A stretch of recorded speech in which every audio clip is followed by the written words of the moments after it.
DJ Jelly o walang pake sa pagmamakaawa ni Jam Ignacio. Tuloy ang kaso pero hindi tuloy ang kasal. Wala na pong kasal na magaganap. Nung una pa lang naman po napatawad ko na si Jam. Pero tutuloy ko pa rin po yung kaso. Pero bago ang lahat, kung ikaw ay bago sa aking channel, huwag kalimutan na mag-subscribe at i-click ang notification bell for more trending news. Kamakailan, pinagsisisihan na raw ni Jam ang nagawa niyang pananakit kay Jelly, kasabay ng paghingi rin niya ng tawad sa pamilya at lahat ng taong nagmamahal sa content creator at DJ. Sa panayam ng Ellie kay Jam, nagpahiwatig ito na gusto pa rin daw niyang matuloy ang pagpapakasal nila ng kanyang girlfriend. Itinanggi rin niya ang balitang nagtatago na siya ngayon sa mga otoridad matapos ang ginawa niyang pambubugbog kay Jelly. Anya, naghihintay lang siya ng tamang pagkakataon para harapin ang kasong isinampa sa kanya ni Jelly sa National Bureau of Investigation. Jam, sana'y mabigyan pa siya ng chance na ayusin ang relasyon nila ni Jelly in private. Pinapangarap pa rin daw niyang makasama habang buhay ang DJ at bumuo ng sariling pamilya. Nagsimula lang daw ang lahat sa isang hindi pagkakaunawaan na humantong sa nangyaring insidente.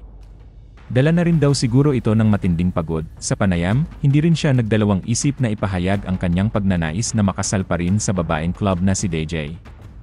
Nais niyang ipagpatuloy pa rin nila ang kanilang mga planong magpakasal. Sa isang panayam kamakailan, ipinahayag niya na walang kasalan. Siya ay matatag sa pagtuturo sa kanya ng isang aralin para sa kung ano siya. Ayon sa kanya, hindi niya mabibigyan ng pagkakataon ang lalaking ito dahil ito rin ang magbibigay daan sa kanya na gawin ang mga nagawa na niya. Nakilala niya ang cycle kung gagawin niya ito. She can't be at peace in being with him knowing that whenever he lose control over his emotions, baka gawin niya ulit ito. May posibilidad na magdusa muli siya ng pisikal na trauma o mas masahol pa sa kanyang pamilya, lalo na sa kanyang ina. Tiniyak niya sa kanila na patuloy siyang lalaban. Desidido siyang bigyan ito ng leksyon at gusto niyang managot ito sa ginawa nito sa kanya.